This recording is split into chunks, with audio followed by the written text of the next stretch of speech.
Hey guys, welcome back to the channel, and today we're going to be reacting to Unpopular K-pop opinions because Nepotism has better line distribution than ILLIT. I am very, very upset about this. You don't look upset. Oh, it's the Botox. I can't show emotion for another hour and a half. 1. KGMA gave us a very educational moment about how trophy farms work in 2025. It's a 2-day awards show with more categories than a coupon sheet and enough grand prizes to stock a thrift store. Grand Artist, Grand Performer, Grand Record, Grand Song, plus the mysterious Grand Honors Choice. Multiple acts walked away with Daesang branded medal across both nights. That's not prestige, that's trophy inflation, but today, we're focusing on two. First, new jeans and trend of the year. This wasn't a juried crown, it's literally designed to be a popularity meter. KGMA's own rubric says trend of the year is 100% global fan vote, decided from monthly voting on Fancast. The site even shows new jeans topping the voting across the period, so of course they won. The category is engineered for whoever can mobilize clicks, and bunnies never clocked out anyone. Acting shocked is pretending not to read the rules. The issue lies. Okay, so I guess this went over a year period, and every month they already show the leading. So like, why is everyone even surprised by this? If there was already the leader and they were in the lead, then obviously. With them getting nominated when they've released nothing in the eligibility period, as if there's an eligibility period to begin with. And them only trending for beefing with their company in court, if anything. Best performance in a courtroom has a better ring to it. Activity is important. It doesn't make sense. I gotta give it to these second-tier shows. Because Mama and MMA being trash as they are, these filler ceremonies go even crazier with awards, and it's not like new jeans could show up anyway. So it's not even a participation trophy category. It's just dumb to nominate them unless you're desperate for the press. This ceremony is rather suspicious. There were plenty of other active groups to choose from, ILLIT to begin with. Then we get to All Day Project and the Daesang Discourse. Day 1 handed out several Daesangs. One of them, Grand Honors Choice, went to All Day Project, and also to the boys. Day 2 gave the same tag to Stray Kids. So yes, Daesang winner now comes with an asterisk the size of the stage. Still, the words grand prize were on that plaque, and All Day Project got to hold it up on camera 144 days after debut. That speed set the internet on fire for obvious reasons. Co-ed rookies with a Samsung member and boom, grand prize, thank you grandpa. People started yelling rigged off a viral clip before the confetti even hit the floor. And the members all looking at Annie Moon. When they won didn't help their case, a 5-month-old group getting a Daesang is something. I know Famous went number 1. But the award is supposed to be for outstanding accomplishments in music. Well, not anymore apparently. 2. Vernon's mom beefing online is so unserious it might as well come with clown music and a flashing do not engage sign.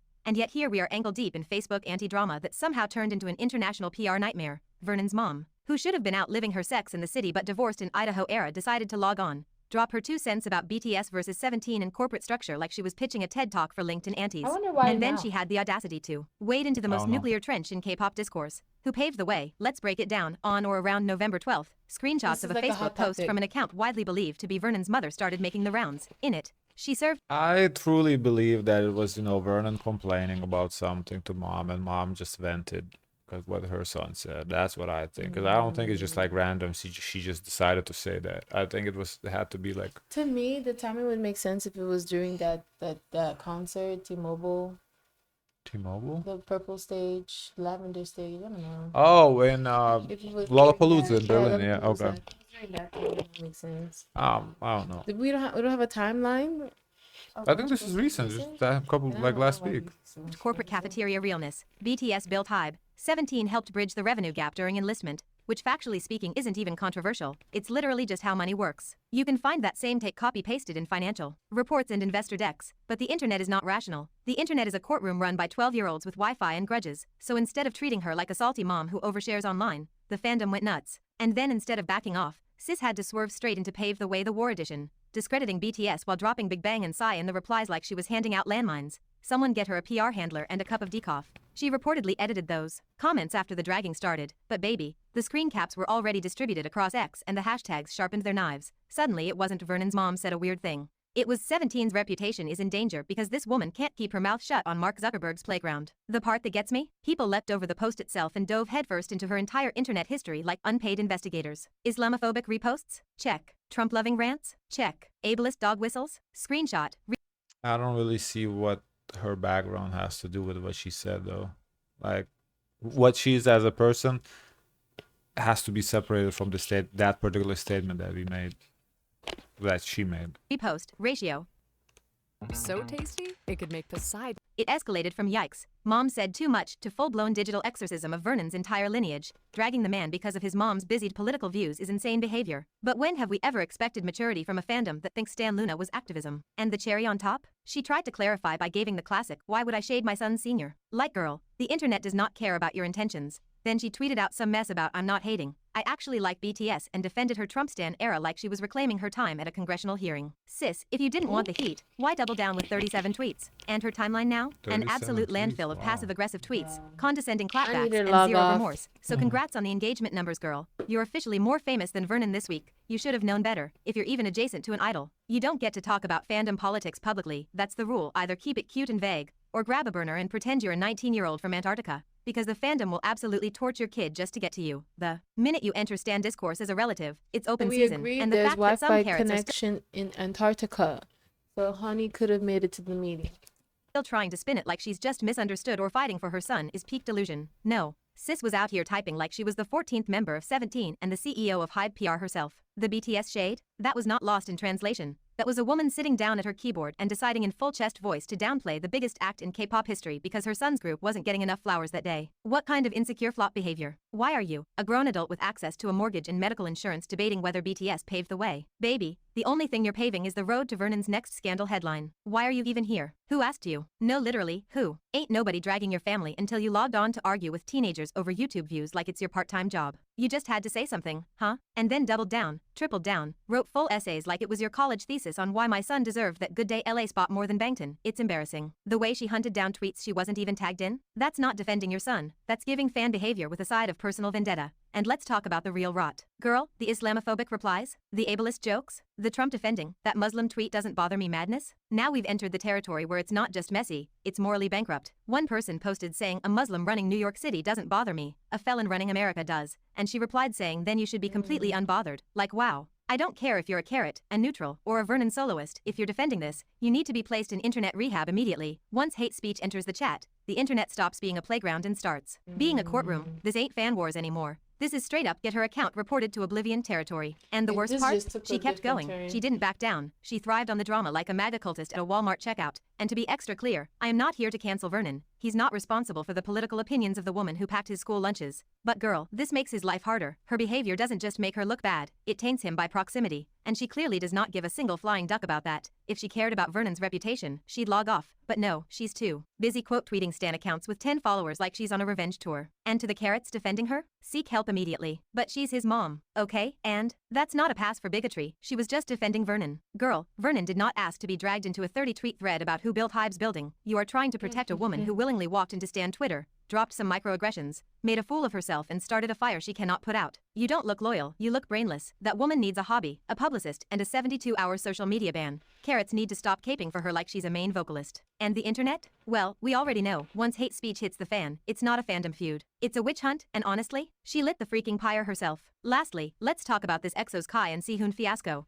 Because people are bending themselves into origami trying to pretend this isn't exactly what it looks like, two grown men completely forgetting what boundaries are, and a production team so brain-dead they let it roll on camera twice. Now suddenly everyone's turning it into a cultural conversation instead of calling it what it actually is, inappropriate behavior around a kid they barely know. So here's the rundown. Kai and Sehun go on. This variety show Call Me Baby, cute concept on paper. I don't know, we watched this. I don't feel like there was much inappropriate. It was there. As we said in that reaction, the concept of the show is weird. There's no doubt about that. We don't have anything similar to that. Yeah, like that is weird. I don't know why you would want to do that as a show. But the only thing similar we had to this is like maybe if someone is like a little people. And what was that? It's like a little people, and you the star would come and hang out with them, and they would do things. But that was a little person, not a baby. Oh, I don't know. Well, yeah, the show, the concept of the show is weird. Like I don't really get it. But the way they treated the kid, to me, is how adults treat toddlers. I didn't see like anything wrong with that. Now, of course, the toddler is a stranger. They don't know it, but we don't know if the toddler warmed up to them beforehand, or I don't know. And the whole people like blowing out like, oh, he's traumatized from before. I don't buy that. I don't buy that the kid is traumatized because somebody pretended to bite his foot. Like, no. But I think the discourse should be that the show is weird and the show needs to be canceled, rather than, oh, the two guys for EXO did something wrong.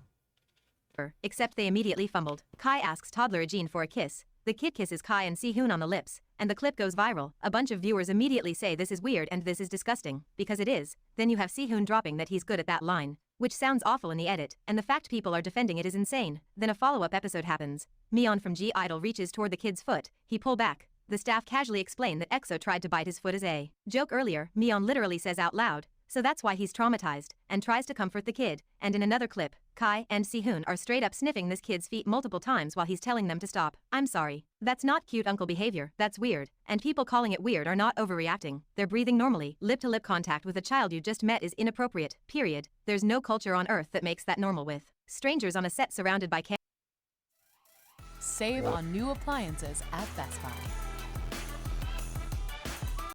cameras. It was cute is not a valid clause in any universe involving minors. The kid literally pushed back on the foot stuff later. The show confirmed it on camera. When a toddler has to say that's my foot, not food, you already failed as an adult. Meanwhile, production treated all of this like it was some adorable sitcom bit instead of a giant blinking safeguarding violation. They framed it as content, kept booking more guests, and used the kid's discomfort as entertainment. Viewers calling out the entire show's premise aren't being dramatic. The show practically turned a 2-year-old into a prop that random adults rotate through for clicks. Let's talk about the mental gymnastics people are doing to defend this mess. Different cultures kiss kids? Yeah, in families, with parents, with trusted adults, not with celebrity guests who met him 5 minutes ago. But the parents and crew were there? That makes it worse. Sets have legal and ethical responsibility. The fact that the crew explained the foot biting like it was a cute anecdote tells you they saw nothing wrong. That's the failure. People are making it bigger than it is? No, people are reacting to basic child safety. Not everything is cancel culture. Sometimes adults just need to stop being weird with other people's kids, and then you get the cultural nuance dissertations. Girl, spare us. I've read every single thread trying to justify this with Korean idioms. Gosuni, eating babies. I want to put them in my mouth expressions. Yes, they're real and yes, they are affectionate, but they are not get out of jail free cards. Fans say it isn't sexual. Okay, and? Boundary violations involving kids don't need to be sexual to be wrong. Most of them aren't. They're just irresponsible. Fans say most Koreans didn't see a problem. Majority opinion doesn't negate basic safeguarding. If productions always did the right thing, half the entertainment industry wouldn't have scandals, and clearly the system normalized it because the crew I don't themselves. know if there's a lot of shows like this in South Korea too. So maybe this is just a really unique TV show. I don't know. Bragged about earlier foot biting. Fans say this is just Western sensitivity. No, it's basic sense. This is not East versus West. It's family behavior versus strangers on set behavior. If you're not the parent or the primary caregiver, you don't put your mouth on a child, full stop. And let's not ignore the health angle either. Mouth-to-mouth contact spreads HSV1 and respiratory viruses. Foot-to-mouth play is nasty and unnecessary. None of that becomes sanitary because the moment was cute. People also bring up the mom liking the episode. Again, liking a TV episode is not a waiver of every line crossed on set. Parents miss things, especially when surrounded by cameras and staff they assume are professionals. That's why safeguarding exists. Also, her joking "even I don't eat his foot" tells you exactly how out of pocket the bit was. Yes, some people online went straight for the most vile accusations possible and threw slurs at the idols, which is disgusting and completely unhelpful. You can call something inappropriate without calling someone a predator. But toning down the labels doesn't mean we downplay what actually happened. At the end of the day, the backlash came from one simple point. Protect the kid first. You can respect cultural expressions of affection and still acknowledge that this crossed a huge fat line. She's entitled to her opinion. Yeah. That's her opinion. But we already talked about this. I don't really have anything else to add. To us on his face, it didn't look so bad, but I can see how it could be weird too. At the same I don't know. To me, like, the concept is weird of the show, no doubt about that. But the parents were there. The parents clearly were comfortable with this. The kid, I don't know, if the kid was like crying, and they were still, like, doing that. Okay, Yeah. that's different. But I don't know. To me, it's like, again, I feel like if you want to blame someone, I think blame the show. You want to cancel the show, create like a post, cancel the show. I don't know, sign a petition to cancel the show. That's fine. I think the show concept is weird for sure, but I don't really see what the idols did. It's like, what are they supposed to do? They're put in a position to play with the kid. What are they supposed to do? Like, they play with the kid how they would play with their nephews. Like, that's what they know, because that's what people know. Like, what you're supposed to do in that situation? I mean, I guess, okay, in the defense, don't go on the show. I guess that's what you can do, because the show's awkward. But if culturally that's like a normal show for them, so they didn't have that thought, don't go. They didn't think the repercussions would be like, I don't know. Guys, of course, let us know your thoughts. Don't forget to like, comment, and subscribe. Join the Discord. And always, always, always share as much kindness as possible. Bye.